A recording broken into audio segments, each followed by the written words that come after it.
अस्सलाम वालेकुम एवरीवन। तो हम लोगों ने स्टार्ट किया था सीवीएस मेडिसिन में ईसीजी करना एंड आई टोल्ड यू कि ईसीजी को आपने थोड़ा सा टाइम शुरू में दे देंगे तो आपका बहुत ही अच्छा कॉन्सेप्ट बन जाएगा। तो आगे चलते हैं। लीड्स की हमने बात कर ली थी, इलेक्ट्रोड्स की बात कर ली थी, लीड्स क्या प्रेजेंट करती हैं बात कर ली थी। अभी आपको ये चीज ज्यादा क्लियर होगी कि लीड्स किस तरह से ये सब एरियाज को प्रेजेंट करती है जब मैं आपको कार्डिक एक्सेस बताऊंगी, ठीक है। अच्छा, उसके बाद ना आपको पता है कि नॉर्मल ईसीजी, आप सबको पता है हमें ये वाली एक ईसीजी दिखाई जाती थी कि ये नॉर्मल है, जिसमें हमें कहते थे कि P wave is atrial contraction या एट्रियल डीपोलराइजेशन, क्योंकि सबसे पहले एसए नोड से वेव जनरेट होती है ना, इंपल्स है जो हमारी। तो एसए नोड तो आपका एट्रिया में, तो जाहिर है एट्रियल डीपोलराइजेशन है। उसके बाद आपके पास जो एट्रिया जो रीपोलराइज होते हैं उसकी कोई वेव नहीं आती प्रोमिनेंट, क्योंकि वो बहुत छोटा सा ट्रांजिएंट टाइम होता है। उसके बाद आपके पास आती है वेंट्रिकुलर डीपोलराइजेशन के लिए क्यूआरएस कॉम्प्लेक्स बन जाता है, और फिर आपके पास वेंट्रिकुलर रीपोलराइजेशन के लिए बनती है टी वेव। ये हमें बताया जाता था हमेशा से, और ये ऐसे ही अभी भी, ये कोई गलत बात नहीं है। एक जनरल नॉर्मल ईसीजी इसी तरह की होती है। मैं इसकी आपको रीजन बताती हूँ कि अभी टी वेव री है तो फिर भी ऊपर की तरफ क्यों आ रही है। अच्छा, पहले आपको ये सुन लेना, हमारे पास किसी भी लीड की जब रीडिंग हम देखते हैं, हमें पास जब ईसीजी आती है तो उसमें 12 लीड्स की रीडिंग होती है और हर लीड की रीडिंग एक दूसरे से डिफर कर रही होती है।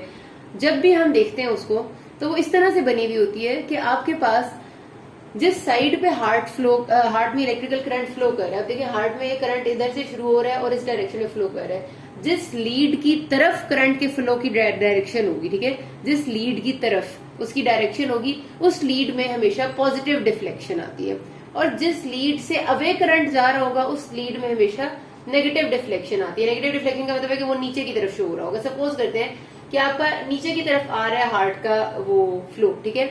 हमने कहा है इंफीरियर वॉल को कौन सी लीड प्रेजेंट करी, सपोज करते हैं लीड 2 का नाम ले लेते हैं, ठीक है, लीड 2 प्रेजेंट करिए इंफीरियर वॉल को। तो जब हमारे पास हार्ट का फ्लो नीचे आ रहा होगा, यानी वेंट्रिकल कॉन्ट्रैक्ट कर रहे होंगे, तो मेरे पास लीड 2 में पॉजिटिव साइड पे डिफ्लेक्शन आएगी, लाइक ऐसे डिफ्लेक्शन आएगी, ठीक है। और जब मेरे पास अवे फ्रॉम मिड जा रहा होगा तो मेरे पास लीड 2 में नेगेटिव डिफ्लेक्शन आएगी। ये एक जनरल रूल है। अभी बताएं एक्सेस ऑफ हार्ट आपको ज्यादा क्लियर करेगा। एक्सेस ऑफ हार्ट बताने से पहले मैं थोड़ा सा आपको इंपॉर्टेंट चीजें लाइन वाइज चलती हुई जाऊं तो बताती जाती हूँ, ताकि आपके जहन में हूं तो फिर आपको एक्सेस भी ज्यादा अच्छे से समझ आएगा।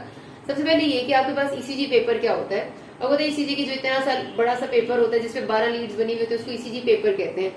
उसका इंटरवल कितना होता है आपको पता होना चाहिए कि 10 सेकेंड्स का इंटरवल होता है। मतलब कि वो जो ईसीजी पूरी एक रिकॉर्ड हुई होती है वो 10 सेकेंड की रीडिंग होती है आपकी, और उस 10 सेकेंड्स के इंटरवल में जाहिर है हमारे पास आप ईसीजी पेपर में देखते हैं कुछ बड़े बॉक्सेस होते हैं और कुछ उसके अंदर छोटे बॉक्सेस होते हैं, ठीक है, ऐसे करके बना हुआ होता है। अभी जो आपका एक बड़ा बॉक्स है ये प्रेजेंट करता है 0.2 सेकेंड को, ठीक है, 0.2 सेकेंड को प्रेजेंट करते हैं, और टोटल पेपर ने 10 सेकेंड्स को प्रेजेंट करना है। तो आप 0.2 को मल्टीप्लाई कर दें 10 से तो आपको पता चल जाएगा कि जाहिर सी बात 1.2 प्रेजेंट कर रहे हैं, तो मतलब ये कि जब 0.2 सेकेंड 5 दफा हो जाएगा तो 1 सेकेंड बनेगा, ठीक हो गया। और इसी तरह हमने जब टोटल 10 सेकेंड तक लेके जाना है तो इसका मतलब ये कि हमारे पास 50 बॉक्सेस होंगे तो हमारा जो टोटल ईसीजी पेपर है उसकी लेंथ बनेगी। तो it consist of 50 large boxes. बहुत सिंपल सी मैथ्स है, आपको ये तो खुद ही समझ आ जानी चाहिए कि अब ये देखें एक large box 0.2 second, 5 large boxes मिलके बनाते हैं 1 सेकेंड, ठीक है। 1 second is equal to 5 large boxes, और जब हमने करने 10 सेकेंड तो इट इज इक्वल टू के हमारे पास 5 मल्टीप्लाई बाई 10 तो is equal to 50 large boxes, ठीक हो गया 50।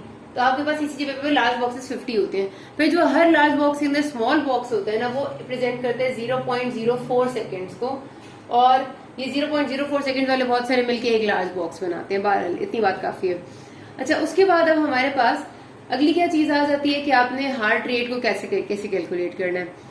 इस दरमियान में ना आपको पता है अभी हमने कह दिया कि 10 सेकेंड से हार्ट रेट का मतलब होता है number of beats in 1 minute. 1 minute में होते हैं 60 सेकेंड्स।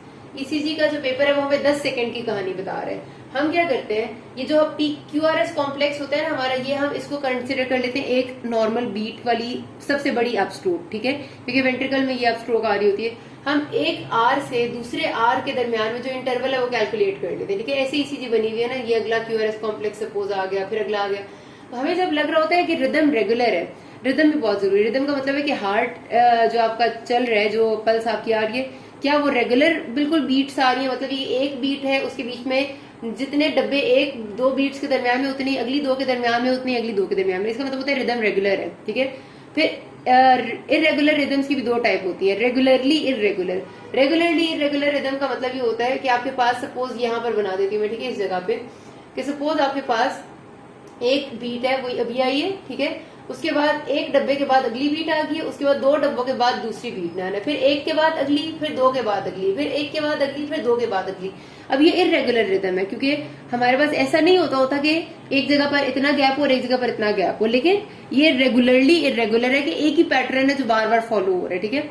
इस तरह इरेगुलरली इरेगुलर का मतलब ये होता है कि कोई खास वो नहीं है, बातचीत नहीं है। जब दिल करेगा बीट आएगी, किसी में इतना फर्क होगा, किसी में ऐसे ऐसे ऐसे आ जाएंगे, फिर इतना फर्क होगा, मतलब कोई उसमें रेगुलर बात नहीं है, वो इरेगुलरली इरेगुलर रिदम होते हैं। उनका हार्ट रेट कैलकुलेट अलग तरह से किया जाता है। अभी हम बात कर ले टोटल रेगुलर रिदम की। टोटल रेगुलर का मतलब है कि वो रिदम जो बिल्कुल बराबर, जिसमें हर बीट में बिल्कुल बराबर गैप होगा और कोई भी इरेगुलरिटी नहीं है, दिस इज रेगुलर रिदम। ऐसा रिदम जब आपके पास होता है, और इसको देखने का क्या तरीका है, आपको साफ देखने पे ही नजर आ जाता है। और अगर आपको नहीं आ रहा ना, तो आप 2 वेंट्रिकल्स के बीच में यानी 2 आर वेव्स के बीच में आप नंबर ऑफ बॉक्सेस को कैलकुलेट कर लें। अगर एक दफा आपको कम बॉक्सेस मिलेंगे, एक दफा ज्यादा मिलेंगे, और एक दफा से ज्यादा मिल जाएंगे, तो डेफिनेट सी बात है, इसका मतलब ये कि आपके पास इरेगुलरिटी है। ठीक हो गया जी। अच्छा, तो बहरहाल अगर आपके पास रिदम है रेगुलर, तो रेगुलर रिदम के लिए आपने करना ही होता है कि आपने एक आर से दूसरी आर के बीच में जो इंटरवल है उसको कैलकुलेट करना है, ठीक है। ये आपके पास एक आर है, ये आपके पास दूसरी आर है, इसके दरमियान में कितने बड़े बॉक्सेस हैं वो आपने कैलकुलेट करने हैं। सपोज करते हैं कि इसके बीच में हमारे पास 4 बड़े बॉक्सेस प्रेजेंट है, ठीक है। आप अगली 2 के दरमियान में भी देख लें, उनके दरमियान भी 4 ही होंगे, रेगुलर में बराबर होते हैं। आपने 300 से जितने बड़े बॉक्सेस हैं उनको डिवाइड कर देना है। उनको डिवाइड कर देंगे तो आपके पास जितना भी आपका नॉर्मल हार्ट रेट होगा वो आ जाएगा। फॉर एग्जाम्पल 400 ये करेंगे तो आपके पास आएगा 75 आ जाएगा, ठीक है, 75 beats per minute. This is your normal rhythm. अब मैंने 300 कहाँ से लाई? अभी मैंने आपको क्या कहा था कि आपके पास ये 10 सेकंड का है ईसीजी पेपर, और 10 सेकंड में कितने डब्बे अभी हमने निकाले थे? 50 डब्बे, 50 बॉक्सेस होते हैं 10 सेकंड के पेपर पे। अगर मुझे ये 60 सेकंड का चाहिए तो मैं क्या करूंगी कि मैं 50 को मल्टीप्लाई कर दूंगी, 6 चाहिए तो 60 से मल्टीप्लाई करूंगी तो मेरे पास आ जाएगा 300। इसका मतलब अगर मेरे पास 300 बॉक्सेस होंगे तो 1 मिनट की ईसीजी आएगी, ठीक है। अभी मेरे पास सिर्फ 50 डब्बे हैं, 10 सेकंड की ईसीजी है। अगर 60 सेकंड की ईसीजी होगी तो 300 डब्बे होने चाहिए। तो 300 डब्बों को मैं डिवाइड कर दूंगी कि आपके पास 10 सेकंड में कितनी बीट्स आ रही है, मतलब एक आर वेव का मतलब है 1 बीट, उसको मैं डिवाइड कर दूंगी तो मेरे पास टोटल नंबर ऑफ बीट्स आ जाती है। ये रेगुलर रिदम के लिए। अगर आपके पास इरेगुलर, आपके पास जब रिदम होता है आपका इरेगुलर, तो उसमें आपने करना ही होता है कि आप कैलकुलेट कर लेते हैं नंबर ऑफ पीक्स कितनी आ रही है टोटल, ठीक है, मतलब नंबर ऑफ बीट्स कैलकुलेट कर ले। सपोज है कि मेरे पास ये ईसीजी है और इसमें मेरे पास इरेगुलर रिदम है, और 1 2 3 4 5 6 मतलब जो टोटल आर वेव्स आपके पास आएंगी ना, ये आप कैलकुलेट कर ले। हर आर वेव में डिफरेंट तरह का गैप है, लेकिन आपने सारी जो total number of R waves है कैलकुलेट कर लेनी है। इंटरवल नहीं कैलकुलेट करना जिस तरह पहले किया था, सिर्फ नंबर करना है, और उस नंबर को आपने मल्टीप्लाई कर देना है विद, सपोज ये 6 आई है ना, तो उस नंबर को आपने 6 से मल्टीप्लाई कर देना है, ठीक है। 6 से क्यों मल्टीप्लाई करना है? क्योंकि 10 सेकंड्स में जितनी आई है वो तो हम कर रहे हैं, 60 सेकंड्स में कैलकुलेट करने के लिए हम नंबर ऑफ बीट्स को 6 से मल्टीप्लाई कर देंगे, ठीक है। तो 6 अगर मेरे पास आई है और 6 ही में मल्टीप्लाई कर दूंगी तो it means 36 beats per minute है मेरे पेशेंट का हार्ट रेट। अगर मेरे पास यहाँ पर 10 बीट्स आती हैं, मतलब 10 आर वेव्स आ रही है, तो मैं 10 को मल्टीप्लाई करूंगी 6 से। 6 क्यों? क्योंकि 60 सेकंड्स का मुझे चाहिए, तो उसका आ जाएगा मेरे पास 60 बीट्स पर मिनट। तो ये एक क्रूड सा मेथड है टू कैलकुलेट हार्ट रेट जब आपके पास इरेगुलर रिदम हो, लेकिन it is not very much obvious, ठीक है, मतलब एक अंदाजा करने के लिए। अच्छा, अब हमारे पास क्या 2 चीजें हमने करनी कि हार्ट रेट कैसे कैलकुलेट करना है। हार्ट रेट के लिए आपने डेफिनेट सी बात है, ये 2 तरीके होते हैं। 300/4 वाला आपका ऑस्पी में आता है, आपने करना होता है। हार्ट रिदम क्या होते हैं? रेगुलर रिदम है, रेगुलरली इरेगुलर है, इरेगुलरली इरेगुलर, वो भी मैंने आपको बता दिया, और उसको कैलकुलेट किस तरह से करना है। ईसीजी पेपर का थोड़ा सा आइडिया हो गया, ठीक है। अच्छा, उसके बाद अब हमारे पास आती है अगली बात कि कार्डिक एक्सिस क्या होता है और कार्डिक एक्सिस किस तरह से बनता है, उसके बारे में बात कर लेते हैं। अच्छा जी, तो करते हैं शुरू कार्डिक एक्सिस। हमारे पास एक बहुत आसान सी चीज है जिससे हमें पता चलता है कि direction of flow of current heart में किस साइड पे है और क्या लीड किस तरह से प्रेजेंट कर रही है। अच्छा जी, अब आपको ये जो आपको नजर आ रहा है एक बना हुआ, पहले तो ये देखिए दिल है ये, ठीक है। आपके पास हार्ट ऐसा ही होता है ना, ठीक है। तो हार्ट जो हमारे पास हमारी बॉडी में प्रेजेंट है वैसे थोड़ा सा टेढ़ा है, मतलब यूं करके है ना, आप समझ रहे ना, ये राइट एट्रियम है, ये left atrium, right ventricle, left ventricle. यहाँ पर से आपकी इंपल्स जनरेट होगी, इधर आ रही है एंड देन वो ऊपर की तरफ जा रही है, जैसे पहले भी बात हो चुकी है। अच्छा, अब हमारे पास जो कार्डिक एक्सिस है ये कुछ इस तरह से बनता है कि आपके पास इसमें 0 का ये वाला लाइन है, ठीक है, 0 और 180 डिग्री की जिस तरह होती है, नीचे की तरफ सारी पॉजिटिव है और ऊपर की तरफ नेगेटिव है। हमारे पास अगर हम direction of flow of current को देखें तो यूं आ रही है, मतलब आप ये देखें इस जगह से यूं आके करिए। अगर मैं इस कार्डिक एक्सिस पे इसी डायरेक्शन ऑफ करंट को प्लॉट करूं तो ऐसे करके होगी, ठीक हो गया। ऐसे ही आई है ना direction of flow of current, इसी तरह फिर थोड़ी सी ऊपर वापस जाती है। हमारे पास सिलसिला कुछ यहाँ पर यूं होता है कि आपके पास कार्डिक एक्सिस पे डिफरेंट लीड्स हैं जो कि कुछ ना कुछ एरिया को प्रेजेंट कर रही हैं। अब जो लीड 1 है हमने कहा है कि क्या है वो राइट एट्रियम और सॉरी राइट आर्म और लेफ्ट आर्म को मिला के बनी है, यानी कि राइट आर्म और लेफ्ट आर्म हमारे पास ऐसे सारा एरिया है, जिसकी वजह से वैसे भी वो लैटरल वॉल ऑफ हार्ट को प्रेजेंट करी। तो दिस इज योर लीड 1। तो लीड 1 आपका कार्डिक एक्सिस पे 0 डिग्रीज पे लाई करती है, ठीक है, 0 पे लाई कर रही है क्योंकि राइट आर्म और लेफ्ट आर्म से सीधी होती है। लीड 2 को देखें, right arm and left leg. तो राइट आर्म यहाँ पर होती है, मैं फिर से वही बंदा बना देती हूँ जल्दी से, ठीक है। ये आ गया आपके पास एक बंदा, ठीक है। अच्छा जी, अब ये है आपकी राइट आर्म और ये है आपकी लेफ्ट लेग, यूं जा रही है ना। तो आपके पास जो लीड 2 है वो कहां पर है, ये देखिए यूं आई है लीड 2, ठीक हो गया, उसी जगह पे जहां पर हमने सोचा है। तीसरा क्या है हमारे पास, left arm and left leg lead 3। तो इस तरह से आई है कोई चीज, तो ये देखिए ये भी इस तरह से आई है हमारी लीड 3, ऊपर से इधर आ गई, ठीक हो गया। बिल्कुल आपने बंदा भी जहन में रखना है और आपने बिल्कुल डायरेक्शन ऑफ लीड्स भी जहन में रखनी है। अच्छा जी, उसके बाद अगली इस पे चले, एवीआर। एवीआर 2 को मिला के जा कहाँ रही है, राइट आर्म की तरफ मेनली, ऐसे ही है ना। एक सेकेंड, ये मैंने जरा उल्टा लिख दिया, ये इधर है और ये इधर है, ओके। तो एवीआर दोनों को मिला के जा रही राइट आर्म की तरफ। राइट आर्म बंदे की कहां पर है, इस तरफ है, ठीक है, ये साइड पे। तो यहाँ पर आप एक्सिस में देखिए एवीआर कहां पर है, इधर ऊपर की तरफ है, ये यहाँ पर आ गया, ठीक है, एवीआर। उसी तरह आप देखिए एवीएल किसकी तरफ जा रहा है, लेफ्ट आर्म की तरफ। लेफ्ट आर्म ये पड़ी गई, यानी यूं ऊपर की तरफ कोई चीज जा रही है, तो यहाँ से यूं ऊपर की तरफ ये आपका एवीएल आ गया, ठीक हो गया। अब हमारे पास आखिरी चीज रहेगी एवीएफ। एवीएफ आ रही है नीचे, इंफीरियर वॉल ऑफ हार्ट को प्रेजेंट करिए और नीचे की तरफ आ रही है, लेफ्ट लेग की तरफ, इस तरह करके। तो आप ये देखें इस तरह करके ये आपकी एवीएफ आ गई। तो जैसे हमने बंदे में सोचा था उसी हिसाब से हमारे पास सब कुछ एक्सिस पे प्लॉट हो गया। आई होप सो कि आप लोगों को बात समझ आ गई होगी कि हमने एक एक्सेस बनाया है। एक्सेस क्या होता है, जिस तरह आपके पास एक सर्कल बना लो और सर्कल के साथ हम रीडिंग्स लिख देते हैं, बिल्कुल वही मैथ्स की रीडिंग है। एक तरफ पॉजिटिव होती है सारी रीडिंग 0 से लेकर 180 तक, और वही सारी रीडिंग्स एक तरफ नेगेटिव हो जाती है। मतलब ये नॉर्मल सी रूल है, इसमें कोई नई बात नहीं है। अब जिस तरह हमारी लीड्स प्रेजेंट कर रही थी, इसलिए मैंने आपको पहले लीड्स बताई थी, उसी हिसाब से हमने प्लॉट कर दिया। किसी को भी नहीं समझ आया कुछ तो मुझसे पूछ लें, या फिर आप इसको दोबारा रिपीट करके देख लें, कि मैं रिपीट करूंगी तो बहुत टाइम लग जाएगा।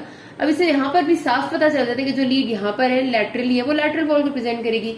जो नीचे की तरफ 3 लीड्स हैं वो इंफीरियर वॉल को प्रेजेंट करेंगी हार्ट की, क्योंकि देखें अब ये लीड्स हार्ट में नीचे की तरफ आ रही है, तो डेफिनेट सी बात है ये इंफीरियर वॉल को प्रेजेंट करेंगे। उस वक्त भी हमने क्या कहा था कि lead 2, lead 3 and AV are presenting inferior wall of heart. अब आप इधर हार्ट को कंपेयर कर ले, ये इंफीरियर है और ये इंफीरियर है, ठीक हो गया।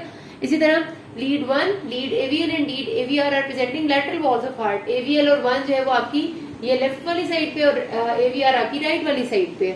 यही हमने कहा था लैटरल लैटरल एंड ये लैटरल, वही वाली बात सारी आ गई, ठीक हो गया। अच्छा, अब हमारे पास जो नॉर्मल कार्डिक एक्सिस है, ये तो बात हमने कर ली, आपको समझ में आ गई होगी होपफुली। अच्छा, अब वैसे जो नॉर्मल कार्डिक एक्सिस है, क्योंकि यहाँ से यहाँ की तरफ इसकी डायरेक्शन जा रही है, ऊपर से नीचे की तरफ आ रही है, तो ये इस तरह जब ज्यादा नजर आती है तो आप देखें कि मेनली इसकी डायरेक्शन आपकी लीड 1, 2, एवीएफ एंड लीड 3 की तरफ आ रही होती है, ऐसे ही है ना। इसीलिए अगर आप एवीएफ को 1 मिनट के लिए इग्नोर करें, क्योंकि ये ऑगमेंटेड लीड्स में आती है, इग्नोर नहीं करने के लिए, तो 1 मिनट के लिए जरा भूल जाए।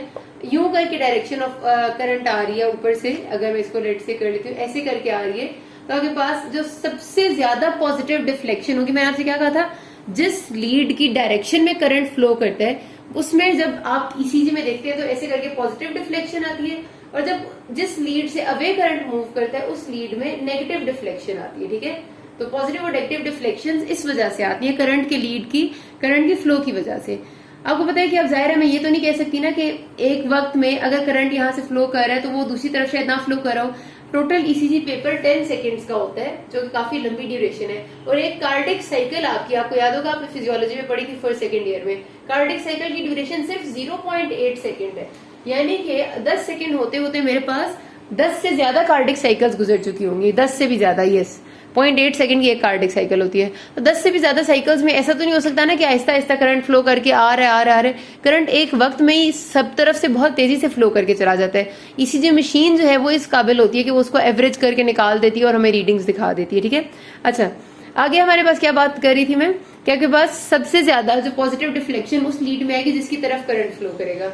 तो आप जब देखते हैं ना लीड 1, 2 और 3 की, पहले अगर मैं बात करूं तो जब आप इन लीड्स को देखते हैं तो जो डायरेक्ट करंट की डायरेक्शन है वो लीड 2 की तरफ है, ये देखें इस तरफ। तो सबसे ज्यादा आपको पीक नजर आती है QRS कॉम्प्लेक्स की लीड 2 में, थोड़ी सी आपको नजर आती है लीड 3 में, और उससे भी कम आपको नजर आती है लीड 1 में, क्योंकि ये थोड़ा और दूर है। लेकिन इन तीनों में पॉजिटिव होते हैं क्योंकि ऑलमोस्ट करंट की डायरेक्शन इनकी तरफ ही है, लेकिन करंट की डायरेक्शन AVR की तरफ नहीं है, AVL की तरफ नहीं है, तो इधर होगी नेगेटिव डिफ्लेक्शन इस टाइम पे।